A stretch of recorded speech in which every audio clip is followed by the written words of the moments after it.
used to rock this ice. Tell me what you niggas know about sacrifice. Tell me what you niggas know about sacrifice. Yeah, I pray every night cause I live one hell of a life. One hell of a life. Yeah. 2 shows back to back. One hell of a night. I pick up the chicken, then I'm right back on the flight. My dog still on lockdown and he just sent me a kite. One hell of a life. Yeah. Grew up watching my big cousin them cooking up white. Feds did a sweep and the whole neighborhood got indicted. Damn. Got an old school, but it looked like a new coupe inside it. Now I'm not from New York, but I'm a motherfucking giant. Hey. Went from having nothing to in Dubai shopping. She got fake tears, she love to walk around topless. Independence Day, we pull up and get it popping. No time for cheap talking. No time for cheap talking. You know my teeth flawless.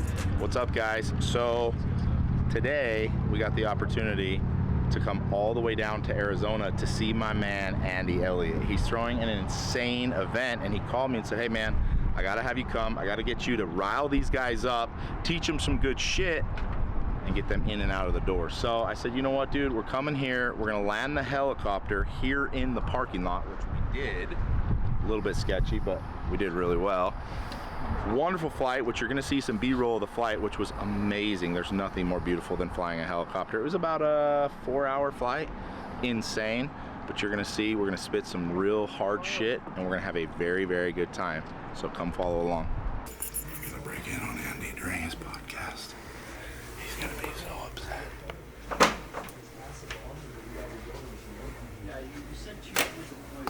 It's challenge and change. If we want guys who want to change their lives, and we want guys who want to higher their expectations and value themselves higher. What's up, brother? How you doing, baby? How are you?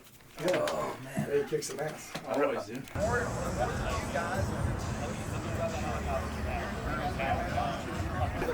No, I paid $4.19. How much over MSRP? Hard to tell you. 50 over. But the cool part in this one, once it's telemetry on the menu screens, it actually shows you telemetry of like the brakes, the tires. There's certain temperatures it has to warm up to. I'll show you. That's cool shit. So like in the middle, infotainment center. Dude, look at this thing. Hey, don't be trying to sell this to Keaton. He can't even fucking fit in there. Bro, I've had 2 of these. No, I know. Yeah, I can't. I love these. I just can't fit in them. They're too There's no small. fucking way you can fit this. I had a Huracan, I had an Aventador, and then I had an old 2008. This thing's fun. Hey, dude, we got a $2.7 million helicopter. That always helps. You know, it just sucks. See if you fit. He's like, no fucking way.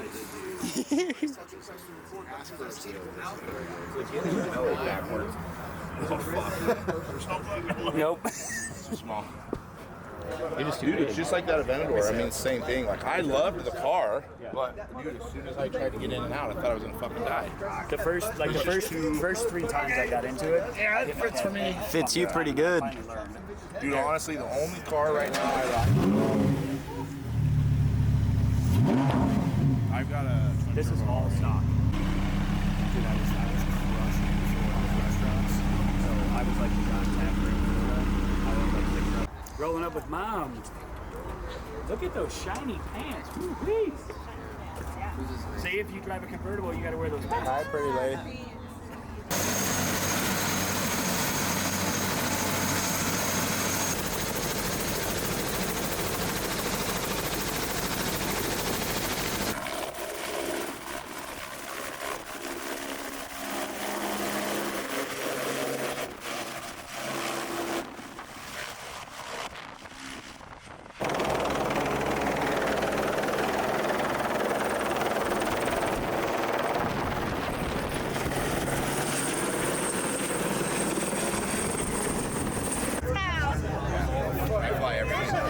Just to get my head straight, I'm literally pay you the rest. So neither of us are waiting for our money and our shit. I promise you, he'll go, Well, I was only waiting out until he died so I could get the money, but if you're going to pay me anyways, I'm in. You just structure the deal, dude. There's a way. But that's what I'm saying. That's what we need. That's going to be Limitless Society Tower. That's where we land the heli. Oh my gosh, that'd be great. Put it right on the top.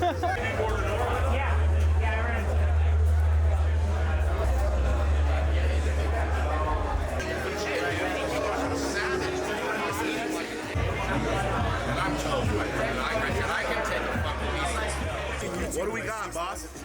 This is Samparel. The rappest one.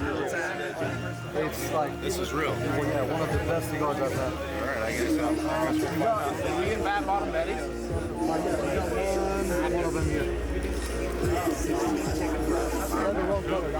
Who do I owe?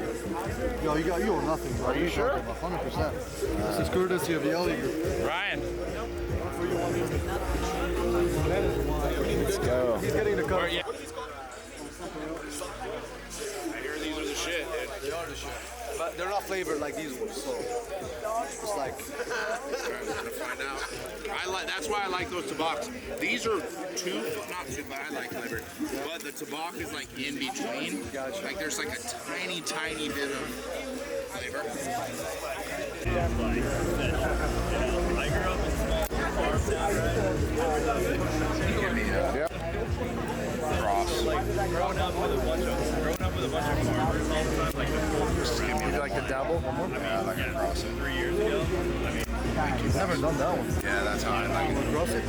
Yeah, I gotta try that. I've never tried that. Oh, you got yours? Want to light it up for you? I don't understand that. What does it make sense? Sorry, bro. No worries. So we want to launch a really nice. I have no idea.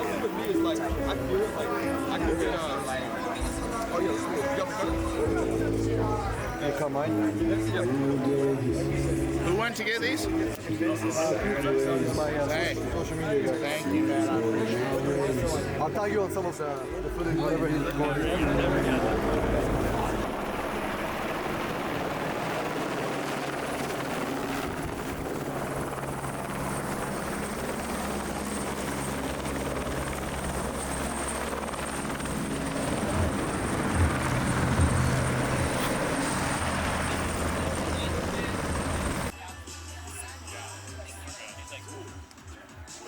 So what we're gonna do is we're gonna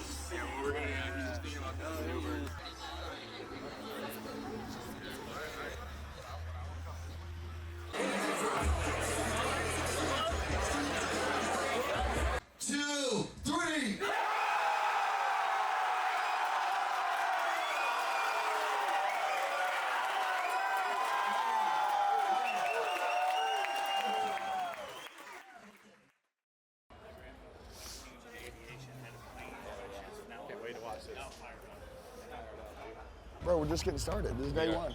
Keaton, this is Will. He's a great dude. Will, how are you? You met last time, man. Good to see you guys. Good to see you. I went to helicopter. Ready? What's up, A-Ron? What's up? You get my food. Huh? Get my food. Okay. Squeeze past here. Bring enough for all of us, or do you want to weigh everybody? I'm just kidding. You want some? No, I was just teasing. We hit the gym, ate 3 turkey patties. Fucking feel good. Okay.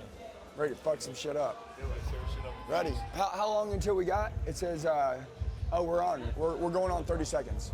We'll go this way. There we go. There you go.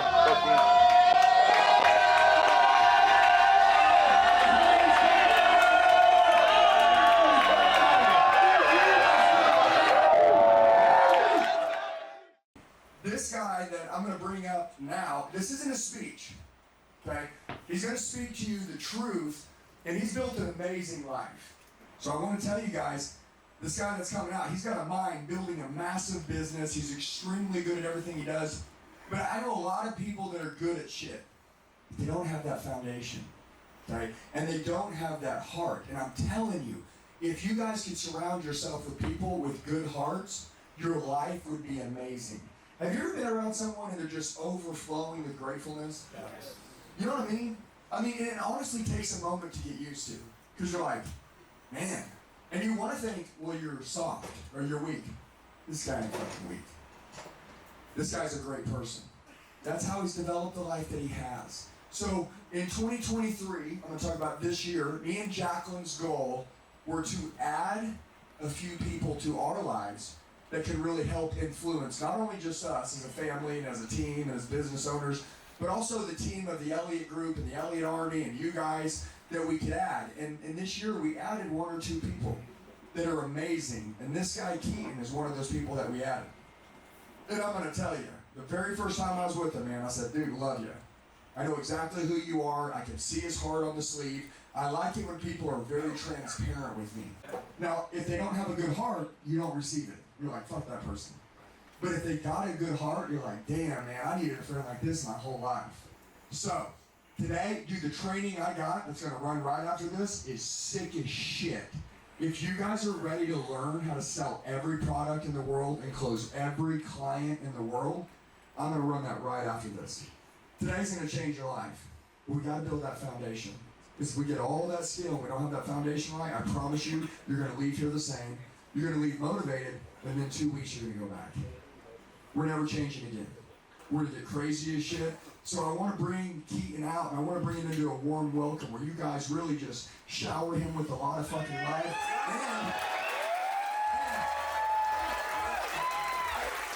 fucking right here.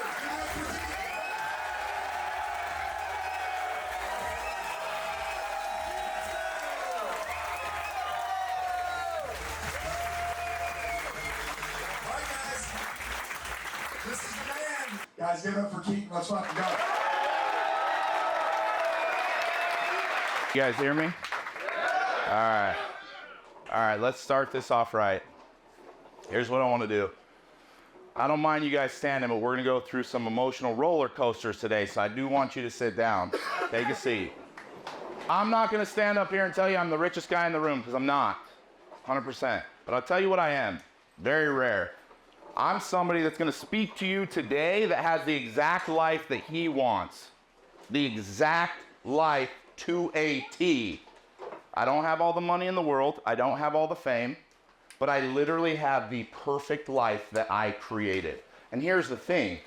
You're not going to see a lot of people for the rest of your life stand in front of you who has that, who will teach you how to have that. So if you don't have a pen and paper, you might as well hit the door.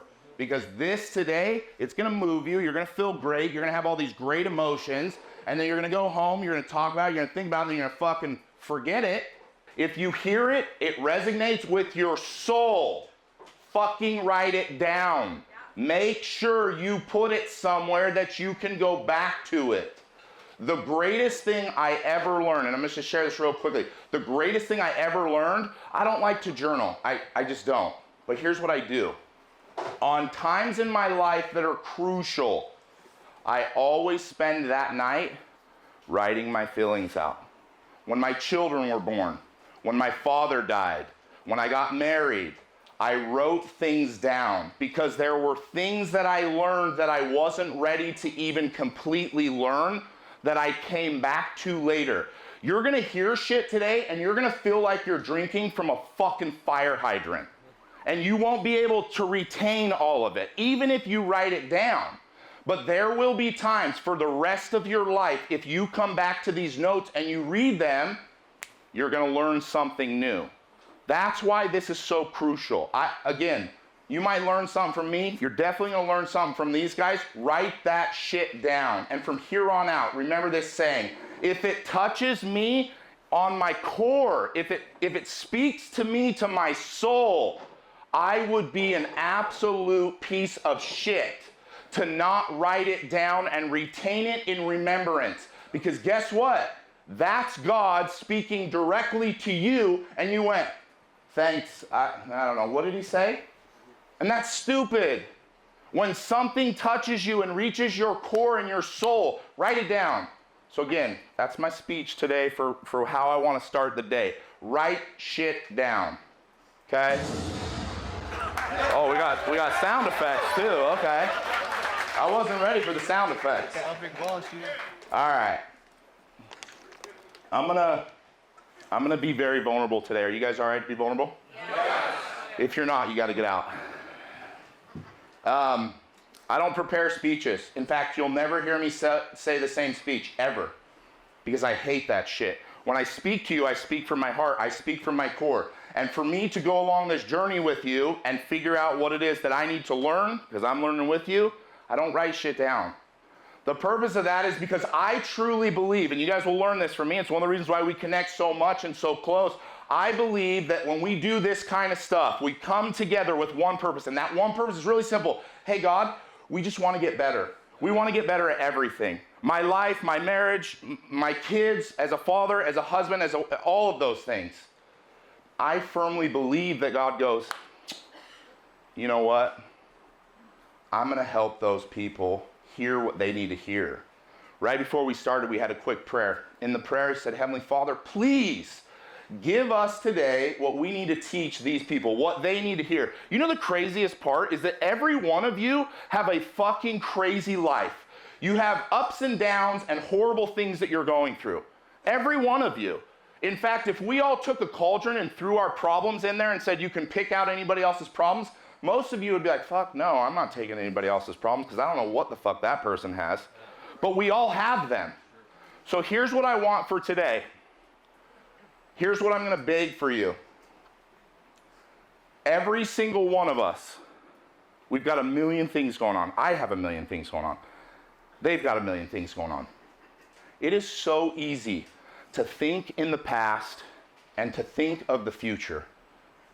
Very, very rarely do we get an opportunity in our lives where we go, hey, let's be present. Let's be present right now. I have so many things that I'm thinking about, so many things I'm worrying on. How much money am I going to make? How well is this event going to go? My kids, my wife, my husband, my boyfriend, my girl. There's so many things to worry about. And you know what the problem is with most of us is that we never really get to be in the present. We're always in the past or we're always in the future. It's one of the reasons why our culture is so stuck with depression and anxiety. Where does that come from? Depression comes from thinking on the past and anxiety comes from thinking on the future. The truth is, there's only one purpose in life. Write this down. There's one purpose in life. Every one of us have one purpose in life. And some of you are like, oh, fuck, no, we don't. I got a different purpose. No, you don't. We got one. It's to be present in the moment you're in at all times. Guess what? God gave us this life. And he gave it to us so that we could learn. And how do we learn? We learn through experience. How do we experience if we are not present? I'm here right now. And I'm thinking about my mortgage, and I'm thinking about my bills. Some of you who are good salesmen are thinking about your sales you're going to do in 10 minutes or an hour. Be here right now. Your purpose in life is to be right here all day long. Now that we understand what our purpose is, let me give you a promise. If you guys are here right now for the rest of the day, you will take something that will literally change everything in your life. Every aspect. Today will be a literal pivoting moment in your life. If today is the first day you're ever present, good. You're going to see how God speaks to you and how he can teach you by just being present in the moment that he gives you. That's what I want today, to be present. Yesterday, we were flying in the helicopter. I said, hey, take the controls. I got to start thinking about what I'm going to speak on. I said, hey, I got to think on it. I started writing down stuff, boom, boom, boom. There's so many things I wanted to speak on. And this morning, my daughter called me, my 2-year-old. And I said, hey, how'd you sleep? She said, I slept good, Dad. But I'm scared of the monsters. And I said, well, what did Dad tell you about the monsters? And my other daughter was with her, and she knows what I say. You can't be scared of monsters because Dad's the biggest monster of all of them. That's what she said. And all of my daughters repeat that. I have no fear because the monsters of this world are not as big as the monster who has my back. Yeah, come on, baby. Yeah. So, as I was thinking on what I wanted to speak on, and what I wanted to go over was how to become a monster, a real monster. Jordan Peterson, one of my favorite speakers in the whole world, teaches you should be a monster and then you should learn how to control it. Now that's a beautiful thing, right? So many people in the world, we get into this place of like, I want to be nice, I want to be soft, I want to be sweet. No, fuck all that. I want to be a fucking monster in everything. And then, when I have created the life I want and it's peaceful because I'm willing to be the monster to obtain it, I will learn how to govern that monster within. I gotta tell you, every single time I hear that from my children, it inspires me.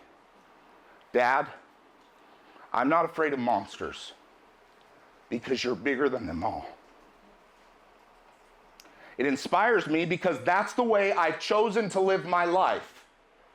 By becoming the biggest monster for all the issues and problems and concerns that we have to face every single day. Now I know we got sales guys, we got CEOs, we got all kinds of people in this room, and every single one of you, you got monsters every single day. The fucking bills, the hate, divorce, fighting, relationships that are coming at you, and they are kicking the shit out of you. They are winning. The monster of divorce right now is winning. You not being able to pay your bills, the monster of finances is winning. Because somewhere you chose that you wouldn't be a big enough monster to tackle that and handle that shit. And after today, that changes. It completely changes. You become the monster that you seek to handle the shit that you must. It doesn't matter if I stand up here and I give you all this wonderful information and I don't tell you how. That's what we're gonna go over today. And I need some of you, because I'm probably gonna call on some of you to be very vulnerable today. I want to quickly, because this will be a little bit hard for me, I want to quickly tell you a story and tell you why I'm a monster. If any of you guys follow me, you know my wife's pregnant. Beautiful wife, she's so hot. And we have 4 daughters, and she's pregnant with our 5th daughter. Got their monster. Yeah. So, recently, about 3 months ago, she went into the doctor and she called me and she was all worked up. I said, "What's going on, sweetheart?" She said, "The doctor said there's something wrong. There's something wrong with our girl. We've already named her. Her name's Blake." She said, there's something wrong with Blake. I said, "All right, sweetheart, I'll be home in just a minute." So hang on the phone. And I go directly into my mind and I say, "Are you going to be the monster that it's going to take to tackle what you're going to deal with?" Immediately. That's the question that I asked myself. Are you going to be the monster that it takes to tackle whatever is coming your way? Now, I can tell you, I handle trials and affliction pretty damn well. I was actually just telling Andy, the only trial I ever asked God not to give me is issues with my children. So of course he's like, "Hey, let me give you this one." And I get home and my wife's there and she's very, very worked up. She's very stressed out. And she says, "Hey, something's wrong with the umbilical cord and it's not getting nutrients to the baby and the baby's not growing. And the doctors are really concerned about her growth." I said, "Okay, what does that mean?" And she said, "Well, they're just worried." I'm like, "Well, what does that mean? I don't know what that means." "Well, and she lists off whatever." I wasn't even listening because I have no control over whatever the hell, So I said, "Okay, don't worry about it." She looked at me like I was crazy. She's like, I just told you that our unborn baby is not doing well. I said, hey, I know, don't worry about it. And I took her and I picked her up and I carried her up to our bedroom and I held her and I said, I need you to place everything that you're concerned about. I need you to put it on me. You have one job. That job is to be healthy and grow our child. I know you're concerned about her health. I know you're concerned about what doctor. I know you're concerned about the hospital. I know you have all these concerns. I said, I need you to place that on me. She went to bed and then she woke up at like 3 a.m. She was still stressed out. So I got out of bed, I picked her up and I held her and I said, you're not doing it. You're not giving it to me. You got to give it to me. And she said, it's not fair to give it to you. I said, that's not true. I said, when we got married, you knew who I was. And I used to tell her the same saying over and over. I'm built for this shit. Yeah. So. When life hits me and it gets really hard, I do that now. I do it out loud. I'm built for this shit. So I sat next to her. Actually, I knelt next to her on the bed. And I said, sweetheart, did you forget? Because now it's an ongoing joke with the daughters, like, Dad's the monster. I said, sweetheart, did you forget? All these things that are coming that you're concerned about. You forget I'm the biggest monster of them all? And the biggest monster always handles it. I said, I need you to give this to me, and I need you to understand that I'm built for this shit. I need you to let go. So she did. And let me tell you what I did. I called the hospital and I said, we no longer want to go to the hospital. We're going to go to a better one. I found the best hospital in Utah. I don't have insurance there. I don't fucking care. So I said, I don't care what the bill is. I'm going to pay for it. Okay. I called the best doctor at the hospital. Said, hey, I know you don't know who I am, but I need you. I don't care what your salary is, but I'll double it. You're going to work for me and you're going to do this for me. I then called I think they're called a medulla. Is that right? Doula? I don't know. See, that's how. Some lady to help, right? So she's stressed out about what's to come after the baby, right? So I called somebody. I said, hey, what do you charge to live at my house for 24 hours a day? She said, oh, I just said this. I said, cool. I want the best one. There was a, 2 weeks ago, she was still struggling. So I said, hey, sweetheart, I need you to come in here. Now, some of you may or may not know I'm Mormon, and we believe in actually putting hands on people and then blessing them, right? It's called the laying on of hands. And I said to my wife, I said, hey, I got to give you a blessing. So she said, okay. So before I gave her a blessing, I knelt down to God. And I said, all right, I need you to tell me what I need to tell her so that she can feel the way she needs to feel so I can handle this situation. So I get up, I put my hands on her, I give her a blessing. I say, hey, you don't gotta worry. You don't gotta worry. I got this. Every single thing that you're stressed about and you're worried about, everything that's gonna come at you, I got this shit. Because I was built for it, I'm that fucking monster. Now, as of right now, the baby's fairly healthy. She is very small. So my wife's going to be delivering, I think, in 3 weeks. It's going to be about 4 weeks early. Everything's going to be fine. I know it. Because I chose to become a monster that could handle any problem that was thrown at me.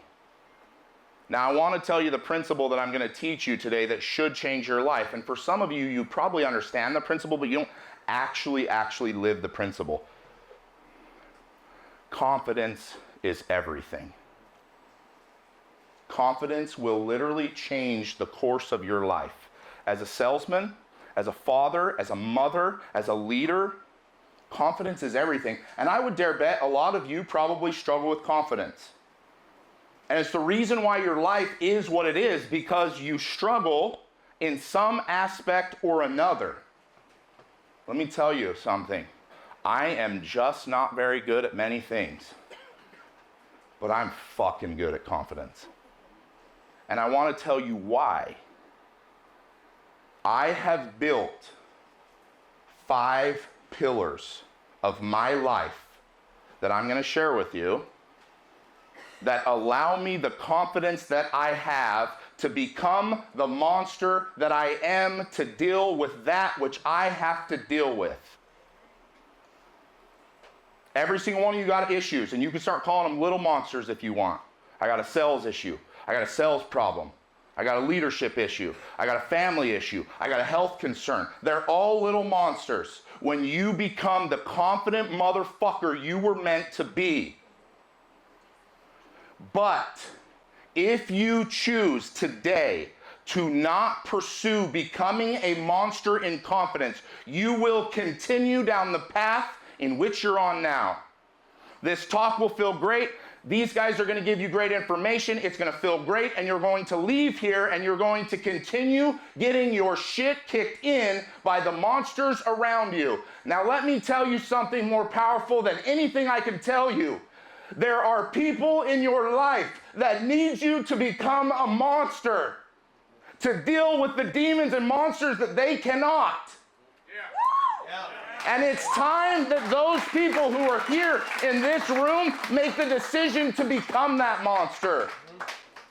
So that when your wife or your 2-year-old looks at you concerned of the monster that they face, that they look you in your eyes and know with a surety that you are greater than that which they face. I didn't become a monster because I needed it. I became a monster because I'm in charge of 5 women. The reason you have not become this is because you are too selfish to see what you will become is what they need. As you continue in mediocrity, you do not see the lives of people that are waiting for you to become the monster that they need. And the only way to become that is to find the confidence to be that. Now, I told you there's 5 pillars that I teach. It's what I hang my hat on. It's what I will die teaching. It's what I will exhaust my energy for the rest of my life trying to portray. I want you to write all 5 of them down, and we're going to go through them. Number 1, to become a monster, you must be physically healthy. Number 2, you must be mentally healthy. Number 3, you must be emotionally healthy. Number 4, you must become spiritually healthy. And number 5, the one that everybody thinks is the most important, that is actually just a 5th pillar sitting upon the first 4 that I gave you, financially healthy. People come to me every day to mentor them. They ask me very, very clearly, can you make me rich? Usually our first session, I ask them about their relationship with their spouse. I ask them about their relationship with God. And they always look at me and say, I didn't come to you for this. I came to you for you to make me more money. And I say to them very simply, I'm going to teach you there are 4 pillars of life, and the 5th rests upon the top of those, and that is financial. The first 4 are way more important and lead to the 5th.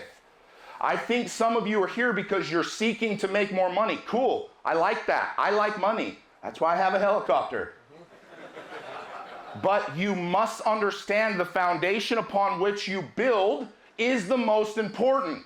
There are people here who have a fuckload of money and zero confidence.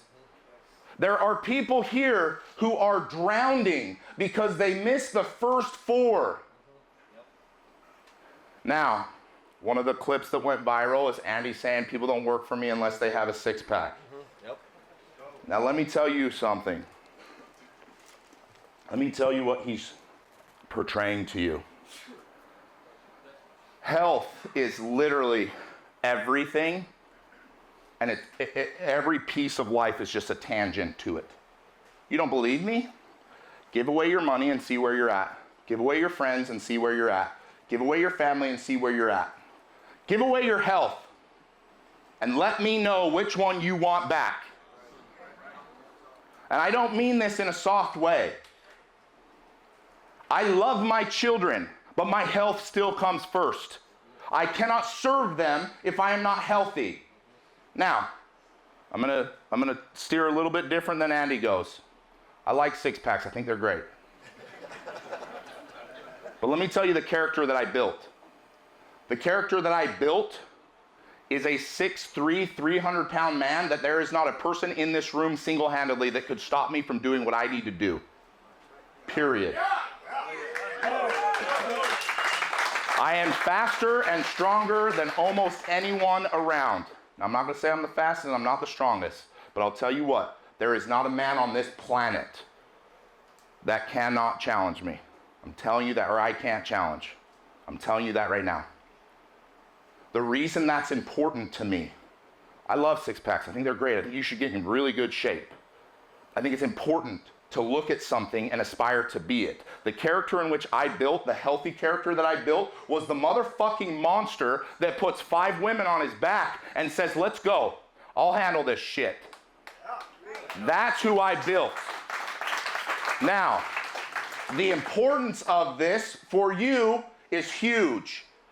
The 6-pack comment is not because you need a 6-pack. It's because you cannot change your mind until you change your physiology.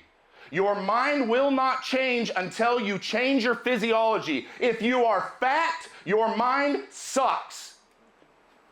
When you get into shape, your mind changes. Guess what changes? It's only one thing. Where's your guy that just lost 80 pounds, 100 pounds? I was talking to him last night. Tony. Where's he at? Tony, where you at? He better be here or else we're calling him out. He's not even fucking here. All right. Last night, he told me, we had this conversation. He said, dude, I lost 60 and then I lost 80. And I'm like, how do you feel? He's like, dude, I feel completely different. I said, what is it? I'm confident. There's my man.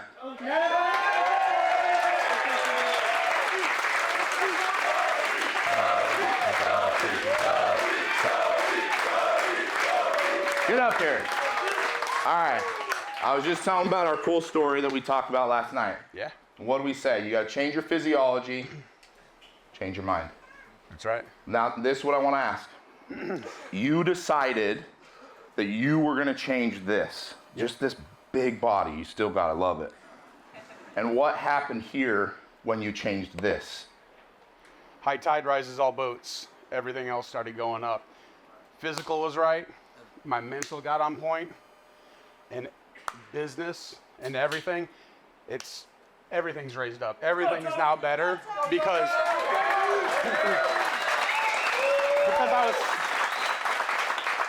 I was sick and tired of being sick and tired.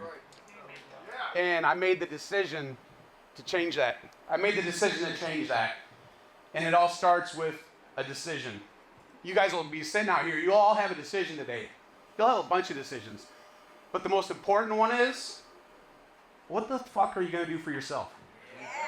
Well, no, let me ask you this. Because obviously we're talking about confidence, okay? How much more confident today are you than you were then? Oh, man. I would always like to think I was a pretty confident individual, but I can tell you right now today, I wasn't nearly as confident as I am right now. It is definitely 100% higher. Thank you, brother. Thank you. Proud of you.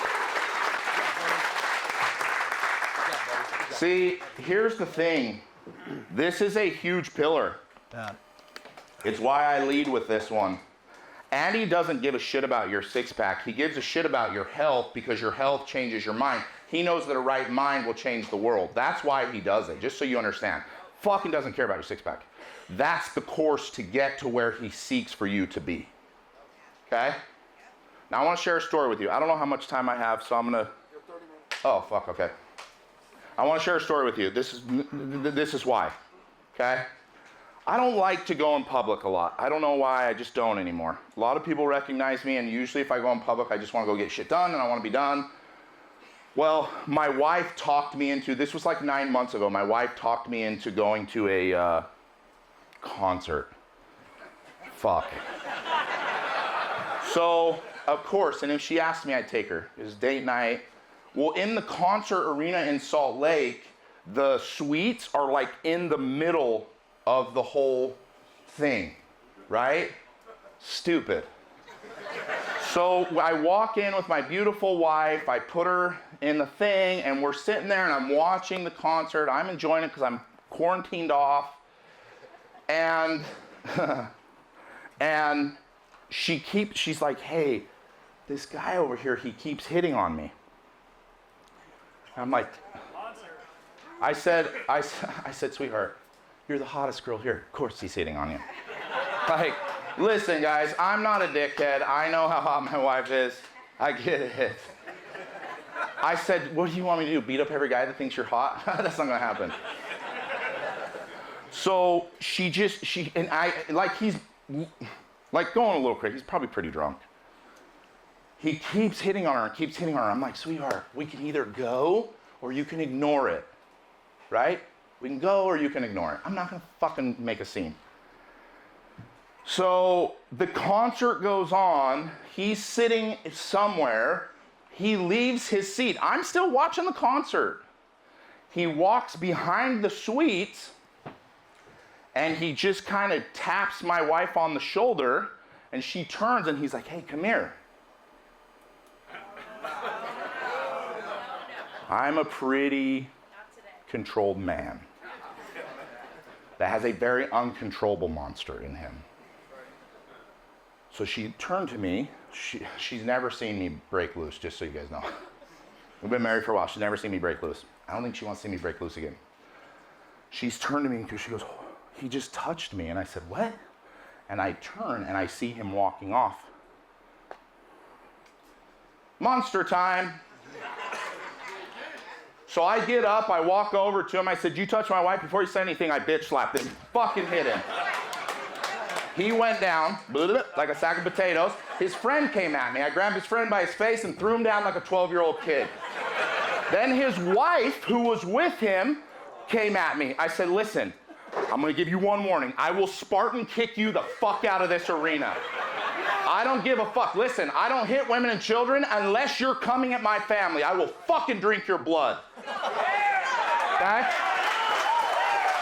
I promise you, listen, I'm not just saying this shit because it sounds cool. There's a fucking demon monster inside of me that I have learned to train to be okay. So then, as he kind of wakes up, I spit in his face. I said, get the fuck up. Well, now the police are coming as they see me hit him. The police fully understand I'm not stopping. They grab me, and I drag 4 of them as they're holding me. I get back over him, I stand over him, I said, get up, bitch. And the police are like, please, please, stop, stop, stop, we can't stop you. I said, no, I want one more swing at this motherfucker. And they said, hey, we're gonna have to take you to jail. I said, perfect, fucking take me to jail. But I'm ripping him apart. So they finally calm me down. My wife comes over, she calms me down. She's like, babe, holy shit, what the fuck are you doing? I said, did you not understand when you married me who you married? I've told you there's a monster, you just haven't seen it. So the police escort us out. and I mean, this guy's got a fucking palm on his face. And for those of you who want to become a real monster, you want to make somebody look like a bitch slap them. That's the best. I don't even hit people anymore. I fucking slap them. I slap them with my hand. Now here's the problem with this, just so you guys know, this is totally off note. I'm semi-famous, I have 6 million followers. Well, guess what, dude? I'm in the fucking middle of a concert bitch slapping somebody. What do you think happened? People are like, holy shit, this motherfucker. I'm getting videos sent to me. I'm like, oh, fuck. So we go over to they pull us apart, right? And they go, hey, sir, do you want to press charges? That's what they asked him.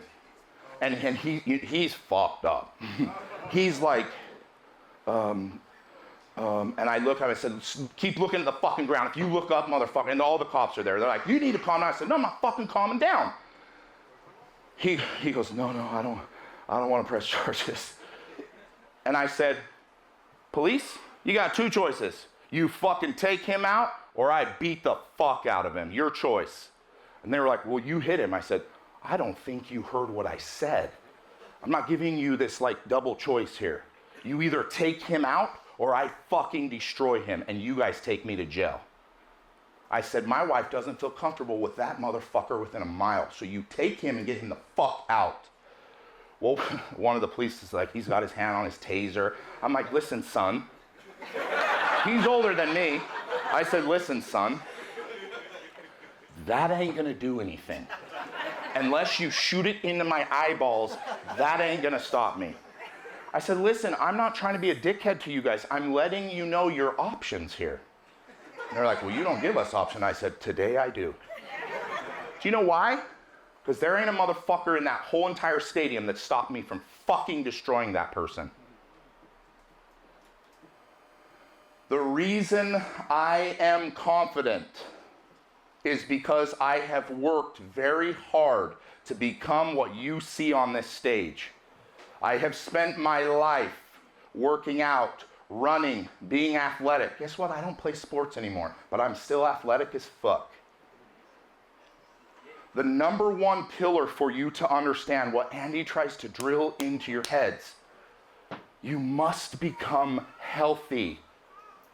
That means you no longer get to be a fat piece of shit. You don't. It's that simple. So for those of you who came here today looking for how you can make more sales, become a better CEO, if you're not in shape, then look no further. To change your mind, you have to change your physiology. You are the sum total of your thoughts. Who you are is what you have thought to this point. To change that, I must change this. Number 1 is physical health. Number 2, I don't remember if I said emotional or mental, but I'm going to go into mental. They're all the same, I just number them differently every now and again. Mental health. You know, I don't know if you guys ever seen the movie Beautiful Mind. One of my favorite movies. Russell Crowe plays a Nobel Prize winning actor who literally had bipolar, dementia, schizophrenia, I mean, just was all over the board. He was seeing people. And at some point, he kept fighting and fighting and fighting and fighting, and he couldn't fight it. And in a scene in the movie, he turns to his wife and he's like, just trust me, I'm gonna fight this. My mind is strong enough. And she says, sweetheart, it's your mind that you're fighting.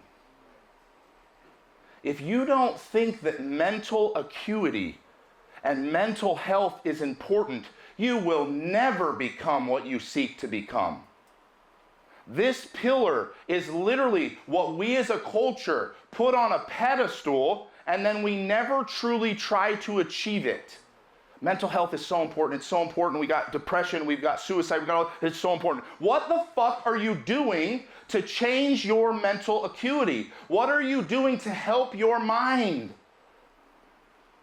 Well, the truth is this is literally everything, probably for some of the people in this room who have contemplated suicide, who are depressed day in and day out. Now, I can give you a whole slew of answers to help you with your mental. But when it comes to mental health, it is so personal. So this is what you must do. And I'm gonna give you the best piece of advice I've ever heard, and it'll be the whole reason, whatever you guys paid, it'll pay for all of it right now. Best piece of advice. If you will work harder on your mental health than you do at your job, you will create successes above that which you think are possible. Now, some of you are fucking workers. You work 12 to 14 hours a day. And I just told you that you should work more on your mental health than you work on your job. Please understand this principle. If I am the sum total of what I think, I must change the foundation upon which I think on. My mind. See, here's the cool thing. When I'm in a mental fog, I have very little confidence. When I can't think straight, I have little confidence. Now remember, the whole purpose of this talk today is confidence. I often think about the Titanic.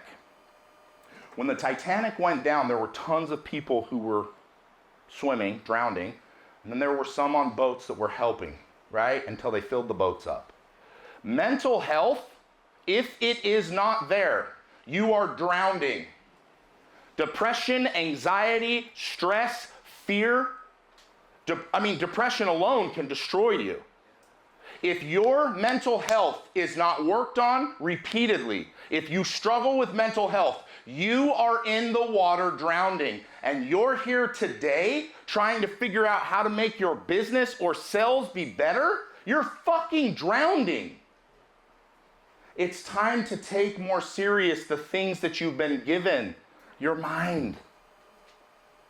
Mental health for me has never really been an issue. It just hasn't. I've never struggled with depression or suicide. I've never struggled with those things. But I have many, many close friends who have. I've had business partners who have. And when they drown, you know the last thing they're thinking about? How to 10x our company. How to sell more. You know the last thing they're thinking about is how to make their marriage important. Because they're fucking drowning. I would dare bet, if I had to guess, there are people right here in this room who are drowning. Fuck the rest of everything that's said today. If you're drowning, you should spend more time working on your mental health than you do anything else in your life. And then, when you gain what you need to gain, you will be confident here. Remember, all of this is set up for one platform. It's for you to become a more confident you. You get strong, ripped, sexy as fuck. Your mind gets on point. And every decision you make is sharp. And then we go to the third pillar, emotional health. Now, this is a hard one, especially for the women in here. Emotional health is a big one. I've noticed that women ride the roller coaster a lot more than men do, although we feel the same emotions. Now let me tell you why this is so important to me again. 2 nights ago, my wife woke up at 3 a.m. I could tell she's worked up. I've had a 14-hour day. I got a 14-hour day the next day. First thing I want to do is get fucking angry. Emotionally, I'm like, fuck, I gotta sleep.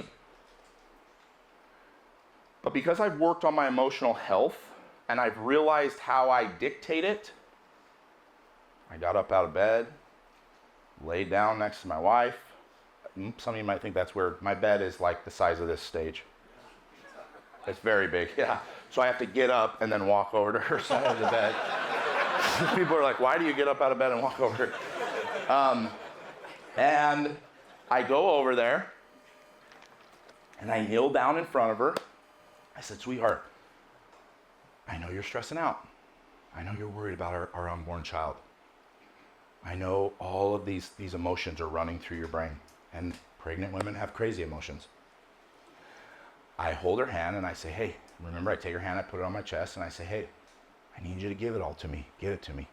Everything, all these these issues, these emotions you're feeling, all this fear, all this nervousness, the anxiety, just give it to me. Being emotionally healthy is not really for you. Being emotionally healthy is actually for those you love the most around you. I can ride a fucking emotional roller coaster.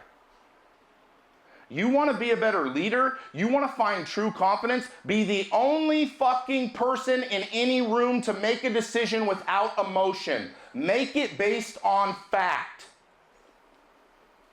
Most of you are in a position in life you do not want to be in because of an emotional decision you made at some point in your life. Now let me tell you something that's beautiful about my ex-wife and I. We have a beautiful relationship. My daughter's birthday was a few days ago. She came up to the house. We did the whole thing. We laughed. We had a fun time. We even took pictures together. I take care of my ex-wife. We chose a long time ago that despite how we feel, we will make the best decisions for our family. Every single thing since then has been a healthy decision for our 2 children. Most of you are not confident because you do not know which way you are going to go depending on the situation you're placed in. You walk into a room in sales and you're worried that the guy's going to piss you off and you're going to say something stupid based on your emotions. You walk into a meeting that you're a leader of and somebody there pissed you off as the leader, that you're going to fucking jumble and make a decision based on the anger you feel. Even worse, you are going to go on a date and fuck somebody you don't want to fuck because you're emotionally attached at the moment to make that decision. See, our life is based around emotion, and the decision making that we make is usually tied to it. I'm telling you right now, to become emotionally successful, emotionally healthy, I don't care what emotions you feel. We all feel them. Anger, hatred, jealousy. Do not let it dictate the person that you are in your life. If you seek to become a monster in confidence, you must seek to master your emotion. You continue down this path, and as you really get to where you want to be, you realize there's a lot of people who need an emotional support. There's a lot of bullshit and a lot of hatred, a lot of anger, and a lot of upset people in the world. I truly seek, how many people are here? 300-ish? I seek that every single one of you in the next week will become so emotionally stable that every single person that you're in contact with uses you as a foundation to gain something with that emotion. Can you imagine what the world would be like if right now every single one of us left here and said, I'm going to keep my emotions intact, I'm going to become healthy emotionally, and every person around me that's a fucking mess can just rely on me. That's true confidence. I know when I walk in a room, whether it's crazy, angry, fighting, whatever, my decision making is not affected by the emotions that I feel. Number 4, my favorite. The one thing that if I die tomorrow, I will wish that I taught more of. My spiritual health. This isn't church. I'm not going to tell you, you got to believe in God. I'm not going to tell you, you need to go to church and read the Bible. I'm not going to tell you those things. I'm going to tell you that I do. It's the foundation upon how I live. I believe with all of my soul that God is our Father. I believe that we are His children. And if we are His children, we are heir to Him. Can you actually imagine and fathom for a minute what it means to be heir to a God? Spiritual health in a world where we're being attacked by the opposite spirit is maybe the most important thing you could do. Spiritual health to me is everything. My core, the foundation of who I am, is based upon the principle I just shared with you.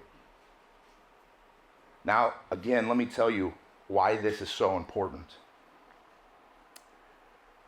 When my wife struggles with what she struggles with,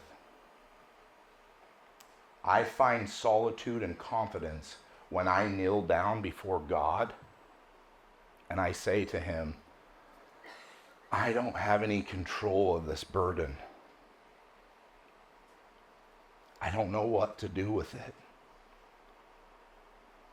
I know you hear me. I know you love me. I have to be the foundational monster that she needs, and I need your help.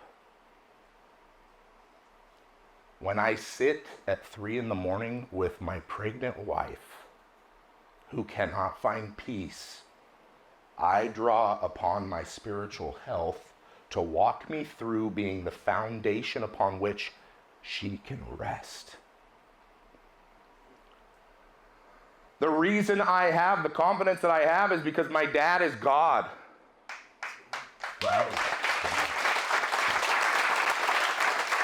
Why that is so important is because I truly understand it. If you could understand that you're heirs to God, who can go against you? Why would you question anything as for your purpose and your meaning? Why would you ever let anything in that would dictate anything other than love and joy and gratitude? I'm the Son of God. You cannot dictate how I feel in my confidence. My dad's pretty cool.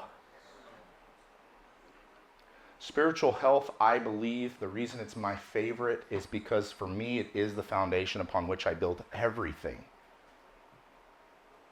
And for those of you who are here that are seeking to get something, it will be confidence, I promise. And there are people in here, even like myself, like Andy, like Jackie, who are confident, who still can gain more confidence. And guess what?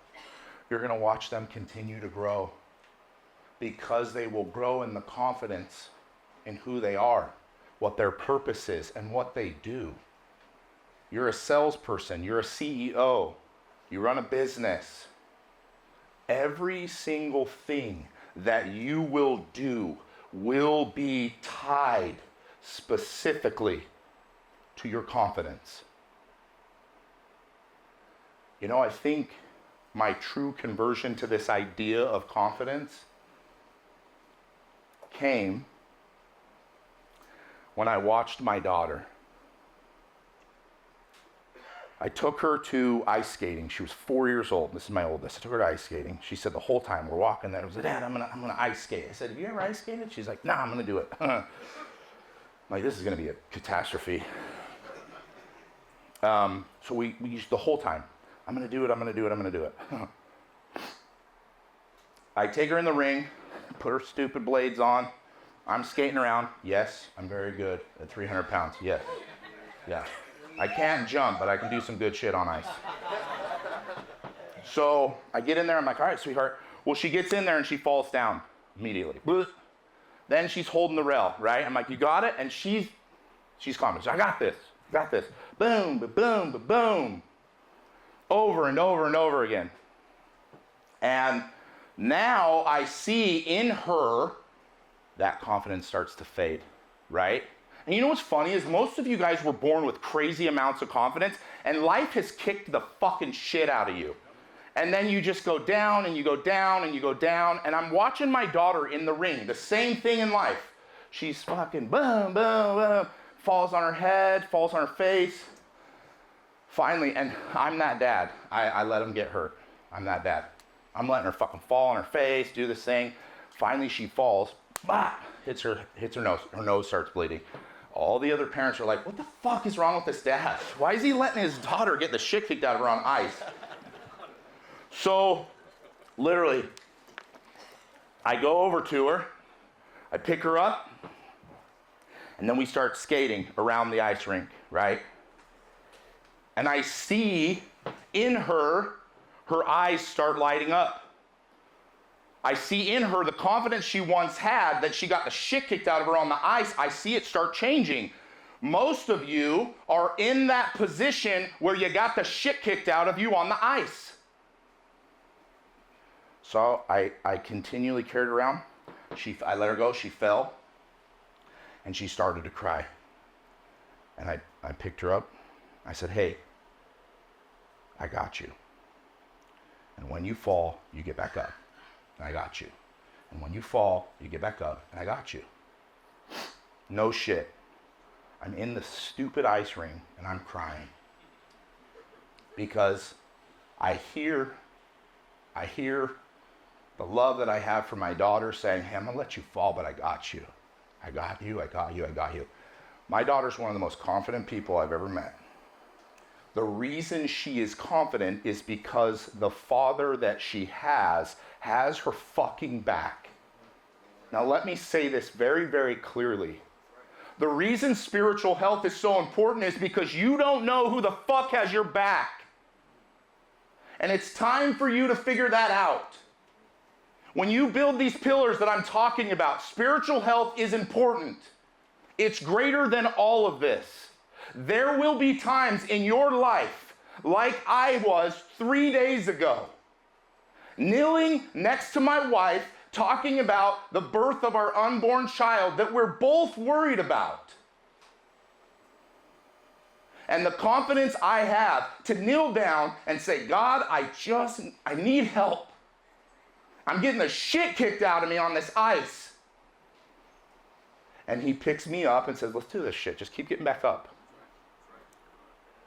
The truth is, all the pillars that I teach you, none of them will compare to spiritual health. Again, this is not church. That's not why I'm here. I'm here to tell you how I built what I have. My spiritual health means everything to me, and it is tied directly to the confidence that I exude and that you see. Now, the last pillar, the only one that everybody cares about, is financial health. Guess what? You build those first four, that fifth one, it just rests on top. You don't have to do anything else. The financial health comes.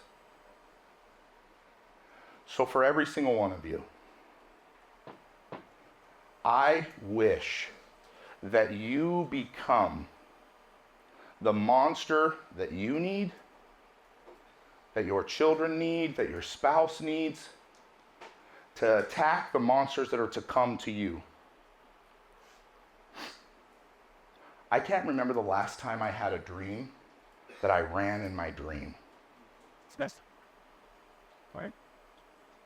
I can't remember the last time in a dream someone broke into my house and I ran. I got attacked by 50 people. All the craziest dreams we have. I can't remember. You know what I remember? I remember waking up yelling. And it happens once or twice, probably a month. My wife's like, are you all right? I'm like, yeah, I was fucking fighting. Because even in my dreams, I'm the fucking monster that I had to become to deal with the shit that I have to deal with. And as that monster, the confidence that I have allows me to tackle everything that I need to in this life. And I make decisions based on being that fucking monster. Every single one of you today, you get the opportunity to become a monster in confidence, to make the decisions that you must to become what you seek. And the quickest way to become that monster is to become physically healthy and in shape, mentally stable, to make the decisions you must, emotionally rock hard, a foundation upon everyone around you can build on and rest on. Spiritually, you become connected to that which your purpose is. Whether you believe in God or not, He's real and He's your Father and He can do anything.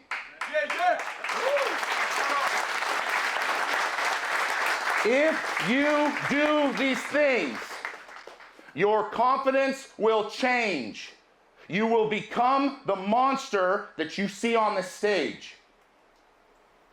And everything you came here for today, times 10, you will accomplish.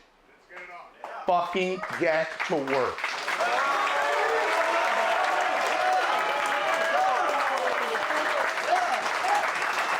All right, guys. Just got done speaking at Andy Elliott's event. It was amazing. We had 300 to 400 people. I think a lot of hearts were touched. A lot of people, hopefully, will change. I know for this episode, we're going to be playing the speech, and you guys will be able to listen to it very, very clearly, or as clearly as I can put it. I want to be very, very serious with those who are watching the YouTube episode. The truth of everything that I teach, it pertains to everybody. So if you watch that and it resonated with you, here's the thing. You need to get your ass in Limitless Society. I want to see you in the group. I want to see you one-on-one mentoring. I want you in Limitless Society because that's what we teach every single week. So if you watched this episode, if you watched my speech and it resonated with you, if it hit you to your core, you need to ask yourself the question, why am I not putting myself in a position to hear this, be around this as much as I possibly can? And that's what Limitless Society is. So again, hopefully you guys enjoyed our journey. This is what we do all the time. Obviously, you know, we make a lot of videos, but this was a special one because we were able to give you what some people paid $3,000 to be here today. You get to see it for free on my YouTube channel. And again, if like a lot of the people there resonated with you, get your ass in Limitless Society. All right, guys, on to the next.